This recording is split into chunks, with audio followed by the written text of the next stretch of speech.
মানুষকে দেখি মাছ মাংস দেখলে খুশিতে আত্মহারা হয়ে যায়, আর আমার ক্ষেত্রে সম্পূর্ণ উল্টা। আসসালামু আলাইকুম।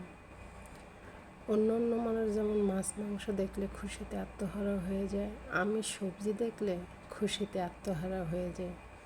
সবজি হলে মনে হয় মানে এতটা খুশি হয়েছে, আর মনে হয় যে আজকে কিছুটা ভাত খাওয়া যাবে, এমনটা মনে হয় আমার কাছে। আমি আগের থেকেই, আজকে নতুন না, সবজিটা অনেক পছন্দ করি। আম্মা সবজি রান্না করে রাখতে পারতো না, আমি ভাত না খেলেও প্লেটে সবজি নিয়ে বসে পড়তাম। আম্মা সব সময় সবজি বাড়িয়ে রান্না করতো, যে তোর বোন তো খাবে। যে কোনো সবজি হোক, কচু শাক হতে লতি হইতে কলমি শাক টাক, যে কোনো সবজি, শাক সবজি আমি বেশি পছন্দ করি। আর সবজি অনেক ধরনের সবজি দিয়ে নিরামিষ রান্না করলে ওইটা বেশি মজা হয়। আমি সেই ছোটোর থেকেই সবজিটা তাই পছন্দ বেশি করি। আর আমাদের বাসাতে এমনিতেই চিংড়ি মাছ, ইলিশ মাছ সবসময় খাওয়া পড়ে, তাই এত মাছ মাংসের দিকে আকর্ষণ নেই। মানুষ দেখি মাংস খাওয়ার জন্য পাগল হয়ে যায়, আর আমি একটু শাক সবজি খাওয়ার জন্য পাগল হয়ে যাই। এই প্রবাসে আমি মনে করি খাবারে কষ্ট হইলে আমার হয়, কারণ আমি শাক সবজি পছন্দ করি, খেতে পারি না। মাংস খেলে তো পুরো ফ্রিজ ভর্তি থাকে, প্রতিদিন খাওয়া যায়, কিন্তু ভালো লাগে না। অনেক ক্ষেত্রে রান্না করি, আসলে বেশিরভাগ ক্ষেত্রে রান্না করার পরে ফেসবুকে কি ছাড়বো এই টেনশনে, কিন্তু রান্না করলে 2-1 পিস খেলে আর মন চায় না যে আমি কিছু খাই।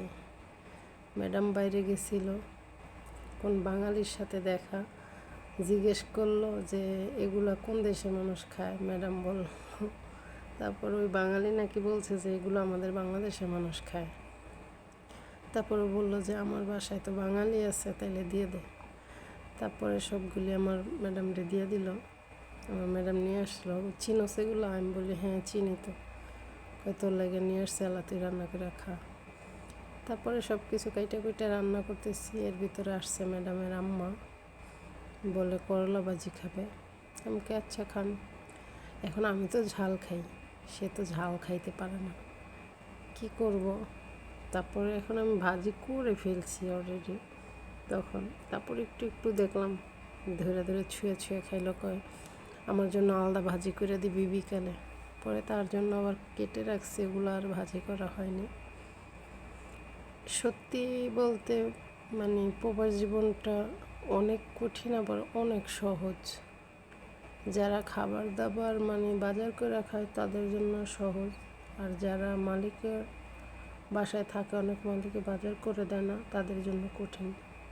তবে আমার বাসায় বাজার আনে, কিন্তু আমি হইছি আলসা, রান্না করে খেতে চাই না।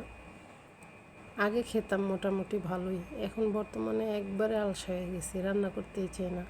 আর সত্যি কথা কি, রান্না করতে গেলে এই হ্যাঁ সবাই বলে আমার হাতেরটা মজা, তুই রান্না কর। এরা ঝাল খাওয়া শিখে গেছে, রান্না করে আমি শান্তি পাই না।